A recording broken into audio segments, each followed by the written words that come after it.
úplne serióznu otázku, či tu má niekto z vás sláčik. Lebo ja bývam asi 3 minúty odtiaľ, možno 4, takže môžem si zbehnúť po druhý, ktorý mám doma. Ale úplne som vôbec nerátala s tým, že si tento takto dokalíčim pri mojej obľúbenej skladbe.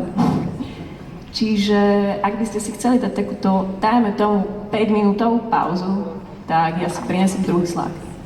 Jasné. Počkáme.